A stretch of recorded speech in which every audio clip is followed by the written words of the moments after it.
చూస్తుంటే ఇది చాలా కాస్ట్లీ నెక్లెస్ లా ఉంది. ఇంత విలువైనది జలజక్కకి ఎక్కడిది? ఇలాంటివి మహాలక్ష్మి గారి ఇంట్లోనే ఉంటాయి.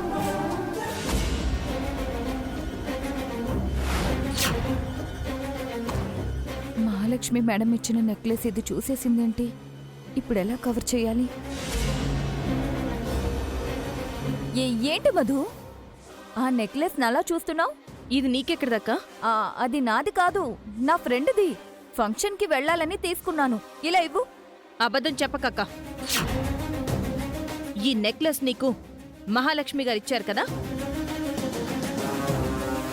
ఆవిడ నాకెందుకు ఇస్తుంది? నువ్వు ఆవిడ మనిషివి కాబట్టి. ఏం మాట్లాడుతున్నావు మధు? నాకు ఆవిడికి సంబంధం ఏంటి? ఇలాంటి నెక్లెస్ నేను ఆవిడింట్లోనే చూశాను. ఇది నీ దగ్గరకు వచ్చింది అంటే ఆవిడే నీకిచ్చుండాలి. ఇలాంటి నెక్లెస్ ఇదొక్కటే ఉంటుందా? అది కూడా ఆవిడ దగ్గర మాత్రమే ఉంటుందా? ఇంకెవరి దగ్గర ఉండదా? ఇంత కాస్ట్లీ నెక్లెస్ కొనేవాళ్ళు, వేసుకునేవాళ్ళు ఈ చుట్టుపక్కల ఎవ్వరూ లేరు. ఇది ఆ మహాలక్ష్మి గారిది. ఆవిడే నీకు ఇచ్చింది. నిజం ఒప్పుకో. అవును, ఆవిడే ఇచ్చింది. అయితే ఏంటంట? అంటే నువ్వావిడ దగ్గర ఇలాంటి గిఫ్టులు తీసుకుని నన్ను పొల్యూట్ చేస్తున్నావన్నమాట. రోజు నువ్వు నా మెదడు తినేసి నా బుర్ర పాడు చేసేది ఇందుకన్నమాట. ఏమైంది మధు? ఆ నెక్లెస్ ఎవరిది?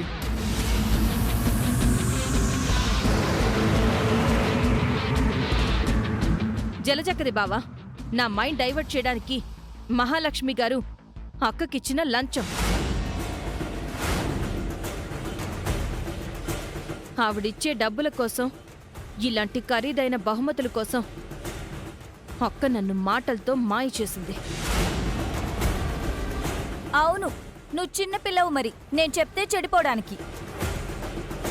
నోర్మోయ్, వెదవ డబ్బు కోసం ఇలాంటి గడ్డి తింటావా? నువ్వు మనిషివా పశువువా?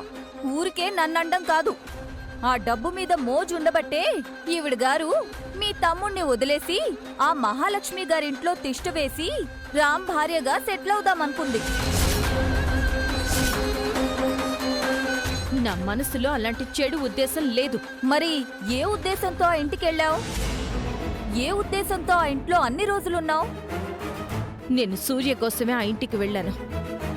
నేనా ఇంట్లో ఉన్నానా? నా కోసం నువ్వు అక్కడుండడానికి? ఆవిడ నిన్ను జైలు నుంచి విడిపిస్తాను అంటేనే నేనక్కడున్నాను సూర్య.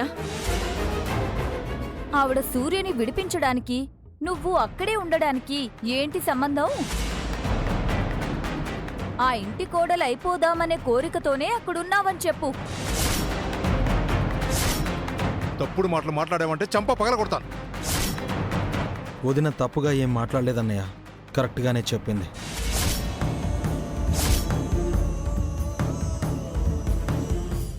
ఏం మాట్లాడుతున్నావురా? మధు గురించి నీకు తెలీదా? దీని గురించి అంతా తెలిసే మాట్లాడుతున్నానన్నయ్య. దీని బుద్ధే అంతా. అందితే జుట్టు, అందకపోతే కాళ్ళు. మధు గురించి అలా మాట్లాడకరా. తను నువ్వు ప్రేమించి పెళ్లి చేసుకున్నావు. అవునన్నయ్య, నేను దీన్ని ప్రేమించాను. ఇది ఆ డబ్బులని ప్రేమించింది. అంతా సరిగా జరుగుంటే నన్ను వదిలేసి ఆ డబ్బు నొన్ని పెళ్లి చేసుకునేది. సూర్య, నీ భార్య గురించి ఇంత దారుణంగా ఎలా మాట్లాడుతున్నావురా? అవిడితనం వచ్చింది నీ కాలిక లేక నీ మెదడుక? కొంచెం కూడా బాధ్యత లేకుండా మాట్లాడుతున్నావు. బాధ్యత లేక కాదన్నయ్య, బాధతో మాట్లాడుతున్నాను. నేను జైల్లో 2 శిక్షలు అనుభవించానన్నయ్య. 1 చెయ్యని తప్పులకి నేరస్తున్నవడం, 2 ప్రేమించి మోసపోవడం. ఆ బాధ అనుభవించిన వాడికే తెలుస్తుంది. అవిటితనం కాలుకో మెదడుకో కాదన్నయ్య, నా మనసుకొచ్చింది.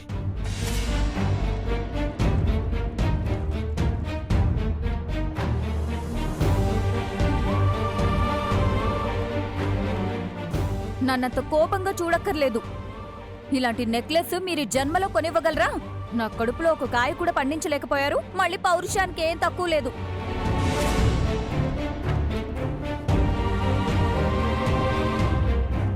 బాధపడకు మధు.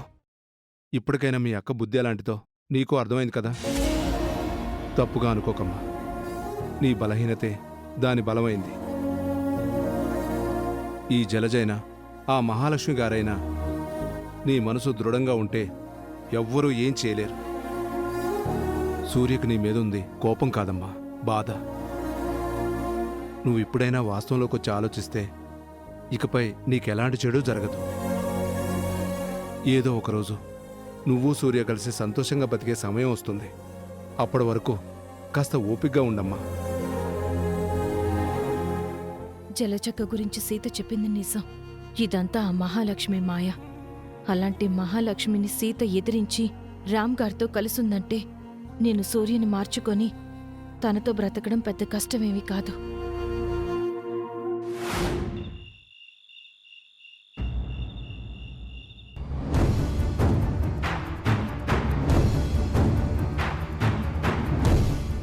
అన్నయ్య అనే పదానికి మాయని మచ్చ ఇతను. నన్ను ప్రేమించిందన్న కారణంతో సుమతిని నిర్దాక్షిణ్యంగా ఇంట్లోంచి గెట్టేశాడు ఈ దుర్మార్గపు అన్నయ్య.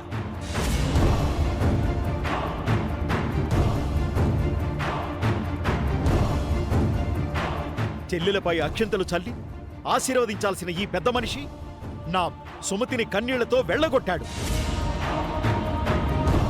ఆ సుమతినే మీ ఇంట్లో నుంచి వెళ్ళగొట్టిన వాళ్ళు తన పిల్లల్ని వదిలేస్తారని గ్యారెంటీ ఏముంది?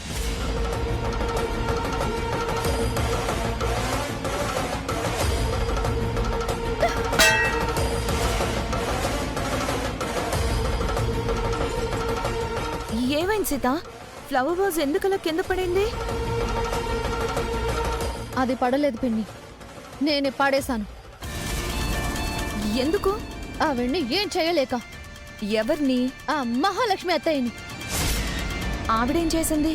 ఆవిడ మా అమ్మ నాన్నల్ని అవమానించింది పిన్ని. మా నాన్న గురించి దారుణంగా మాట్లాడింది. మా అమ్మ చేసిన స్వీట్లలో విషం ఉందని బయట పడేయించింది. ఇదంతా ఎప్పుడు జరిగింది? మీరింట్లో లేనప్పుడు జరిగింది. ఇది మా మేనత్త సుమతి ఇల్లు అని తెలిసాక మొదటిసారి మా అమ్మ నాన్నలు స్వీట్స్ తీసుకుని ఇంటికొచ్చారు. మహాలక్ష్మి అత్తయ్య మావయ్యకి లేనిపోనివన్నీ చెప్పి మా అమ్మ నాన్నల్ని ఇంట్లో నుంచి గెంటేసేంత పని చేసింది. మా నాన్న 10 మందిని కాపాడే పోలీసు, కన్న పిల్లల క్షేమం కోరుకునే ఆడపిల్లల తండ్రి. అలాంటి గొప్ప మనిషి గురించి అత్తయ్య చాలా నీచంగా చిత్రీకరించింది. మా అమ్మ దేవత, తన చేతి అన్నం అమృతంతో సమానం. అలాంటి మంచి మనిషి తన చేతులతో చేసిన స్వీట్స్లో విషం కలిపారని అత్తయ్య నింద వేసింది. మా అమ్మ నాన్నలు ఎంతగానో బాధపడి వెళ్లిపోయారు. మరి రామేమనలేదా? మా అమ్మకు మహాలక్ష్మి అత్తయ్య ఆడిన నాటకం తెలీదు. చాలా కోపంగా ఉంది పిన్ని. ఉన్న పళంగా మహాలక్ష్మి అత్తయ్యని చంపాలని ఉంది. చంపేస్తాను. రేపు నేను వంట చేసి విషం కలిపి మహాలక్ష్మి అత్తయ్యను చంపేస్తాను.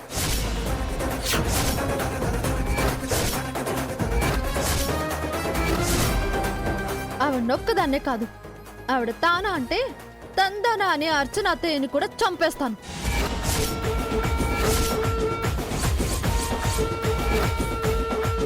రేపే ఇద్దరిని లేపేస్తాను. వద్దు సీత, అనవసరంగా వాళ్ళని చంపితే వాళ్ళ హత్యా నేరం నీ మెడకు చుట్టుకుంటుంది. జైలుకు వెళ్తావు. పర్లేదు పిన్ని, మా నాన్న పోలీసు, ఏదో ఒకటి చేసి నన్ను బయటికి తీసుకొస్తారు. మా అమ్మా నాన్నలను అవమానించిన వాళ్ళు మాత్రం బతకడానికి వీల్లేదు. ఆవేశంలో అలాంటి నిర్ణయాలు తీసుకోకు సీత. కాస్త ఆలోచించు. నా మాట విను. సారీ పిన్ని, ఈ విషయంలో నేను ఎవరి మాట వినదలుచుకోలేదు. రేపు ఆ ఇద్దరు అత్తలు విషం కలిపిన టిఫిన్ తింటారు. రేపే ఆ ఇద్దరికి ఆఖరి రోజవుతుంది. ఈ విషయం వెంటనే మహాకి చెప్పాలి.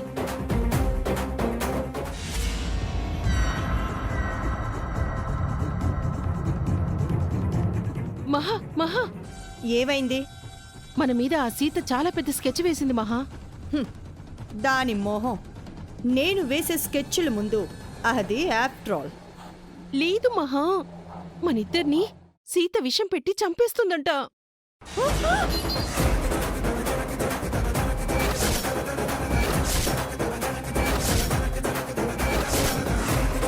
ఏంటి నువ్వనేది?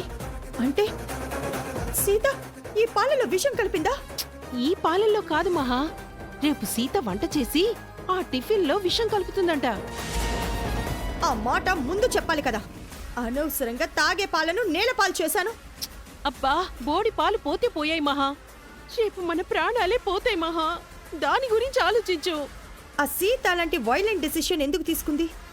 ఈ రోజు సీత వాళ్ళ అమ్మా నాన్న ఇంటికి వస్తే వాళ్ళని నువ్వు అవమానించావట కదా.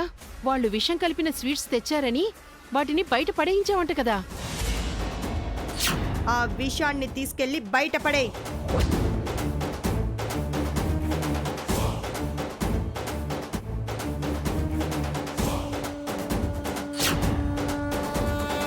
అందుకే సీత నీ మీద పగబట్టి తినే టిఫిన్లో విషం కలిపి నిన్ను చంపి ప్రతీకారం తీర్చుకోవాలనుకుంటుంది. నేనెప్పుడు నీకు తోడుగా ఉంటున్నానని, నువ్వు సై అంటే సై అంటున్నానని, నీతో పాటు నన్ను కూడా విషం పెట్టి చంపాలనుకుంటోంది మహా. రేపు మనిద్దరి ప్రాణాలు గాల్లో కలిసిపోవడం ఖాయం అనిపిస్తోంది మహా. ఈ రాత్రే మనకి ఆఖరి రాత్రి. రేపటి రాత్రిని మనం చూడలేం. ఈ రోజు ప్రాణం ఉన్న శరీరాలుగా ఉన్న మనం రేపు శవాలవుతాము. అది తెలుసుకుంటుంటేనే నాకిప్పుడే ప్రాణం పోయేలా ఉంది మహా. ఎచ్చి ఆపు. మనం చావడం ఏంటి, మతిపోయిందా? విషం తింటే మనమేంటి, ఎవరైనా పోతారు మహా. విషం తిన్నప్పుడు కదా చేస్తాము. రేపు తింటాం కదా మహా. నీకు నిజంగా బ్రెయిన్ లేదు. సీత ప్లాన్ తెలిసాక కూడా అది వండిన వంటని మనం ఎందుకు తింటాము? అవును కదా, మరి మనం ఏం తినాలి మహా? రేపు ఇంట్లో సీతతో పాటు మనం మాత్రమే ఉంటాం. అందరూ బయటికి వెళ్ళిపోతారు. అప్పుడేం చేద్దాం మరి? నువ్వు కంగారు పడి నన్ను కంగారు పెట్టకు. రేపు సీత వంట చేయడం కాదు కదా, దాన్ని అసలు వంట గదిలోకి వెళ్లకుండా చేస్తాను. అది మనం చెప్తే వింటుందా? వంట చెయ్యొద్దు అని దానికెందుకు చెప్తాం? దాని ప్లాన్ మనకి తెలియనట్టుందా? మరి మనం వంట చేద్దామా? మనం ఎందుకు చేస్తాం? రాజ్యంతో చేయిద్దాం. ఆ సీత కిచెన్లోకే రాకుండా చేద్దాం. అప్పుడది వంటల్లో విషం కలపలేదు కదా. అంతా బాగుంది కానీ నాతో రా చెప్తాను. మ్,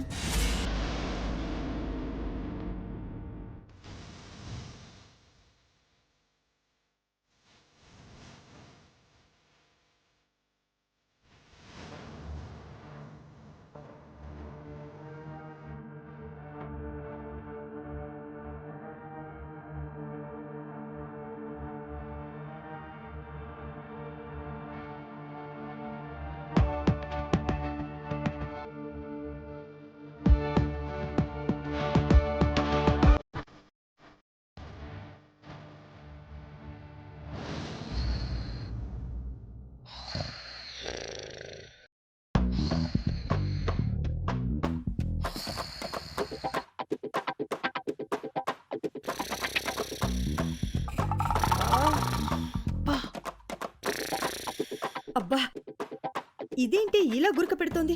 దాన్ని లేపో.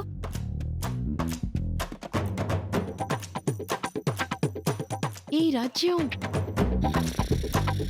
రాజ్యం, రాజ్యం లేవట్లేదు. తట్టి లేపు. ఆ, రాజ్యం, రాజ్యం. ఏంటి సాంబా, అర్ధరాత్రి నీ గోల. ఇప్పుడు నీకు టీ పెట్టడం నా వల్ల కాదు, నువ్వే పెట్టుకో. మహా నన్ను సాంబా అనుకుంటుంది. నేనొచ్చానని చెప్పు. ఆ, రాజ్యం, మహాలక్ష్మి వచ్చింది. ఆవిడికి వేళాపాల లేదా? ఎప్పుడు చూడు ఏదో ఒక పని చెప్తూ ఉంటుంది, ఒట్టి నస. ఆ పనేదో నువ్వే చూడు సాంబా. ఏయ్, అబ్బా, లేగవే. అమ్మా, మీరా? ఏంటే వాగుతున్నావు? మీరు అనుకోలేదమ్మా ఈ టైంలో వచ్చారేంటి? ఇందాకే కదా మీకు పాలిచ్చాను. గట్టిగా అరవకు, మేం చెప్పేది విను. అర్చన చెప్పు. రేపు నువ్వే వంట చేయాలి రాజ్యం. రోజు నేనే కదమ్మా వంట చేస్తున్నాను. రేపు నువ్వే వంట చెయ్యాలి. రోజు నేనే కదమ్మా వంట చేస్తున్నాను. చెప్పింది చెప్తావేంటి? రేపు నువ్వే వంట చెయ్యాలి. సరేనమ్మా, కానీ రోజు నేను చేసే పని మీరు నన్ను నిద్ర లేపి మరీ ఇంత గట్టిగా ఎందుకు చెప్తున్నారు? ఎందుకైతే నీకెందుకే? రేపు నువ్వే వంట చెయ్యాలి, ఇంకెవరు చేయకూడదు. అర్థమైందా? వీళ్ళకేమైంది? నిద్రలో కానీ లేచొచ్చారా? ఏంటే మనసులో అనుకుంటున్నావు? ఏం లేదమ్మా, ఏం లేదు. రేపు ఈ కిచెన్లో నువ్వు తప్ప ఇంకెవ్వరూ ఉండటానికి వీల్లేదు. ఎవరైనా వచ్చినా సరే ఎంటర్ అవ్వనివ్వద్దు, ఏది ముట్టుకోనివ్వద్దు. ఎందుకమ్మా అంతలా చెప్తున్నారు? నోరు మూసుకొని మేం చెప్పింది చెయ్యి, ఎదురు ప్రశ్నలు వెయ్యకు. ఆ, ఆ, సరేనమ్మా. పదర్చన, చెప్పింది చెయ్యి. పద. అర్ధరాత్రి అంకాలమ్మ శివాలన్నట్లు ఏంటో వీళ్ళ గోల. నా నిద్రంతా పాడు చేశారు.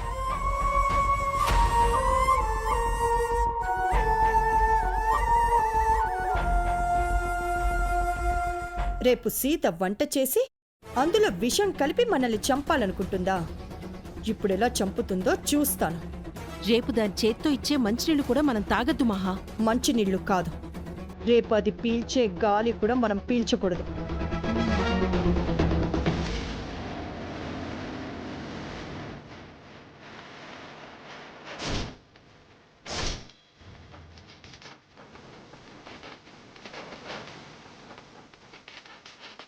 తీతొస్తోంది మహా. ఈ టైంలో ఎందుకు వస్తుంది? వాటర్ కోసం అనుకుంటాను. అది మనల్ని ఇప్పుడు ఇక్కడ చూసిందంటే డౌట్ వస్తుంది. నేను ఆ ఫ్రిడ్జ్ వెనుక దాక్కుంటాను, నువ్వు ఈ డైనింగ్ టేబుల్ కింద దా. పద మహా.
వాటర్ ఎంతసేపు తాగుతావే?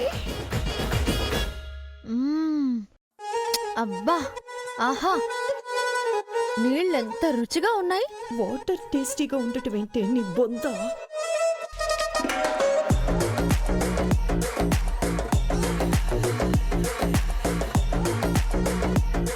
తాగే కొద్దీ తాగాలనిపిస్తున్నాయి.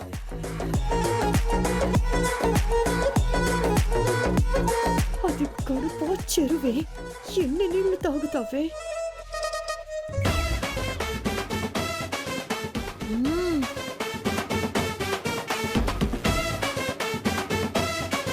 ఈ ఫ్రిడ్జ్ పక్కన ఇలా నించుని నీళ్లు తాగుతుంటే ఉంది నా సామి రంగా.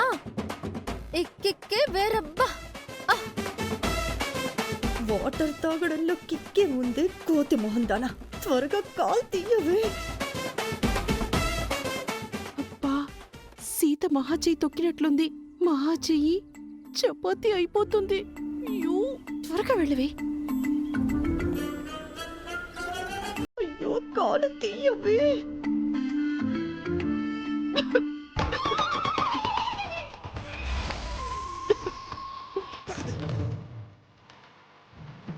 ఎవరక్కడా?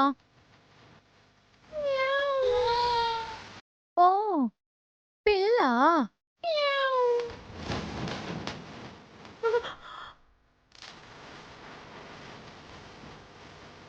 దొంగ పిల్లి తలుపులన్నీ వేసినా ఎలా దూరిందో ఏమో. చెప్తా నీ సంగతి.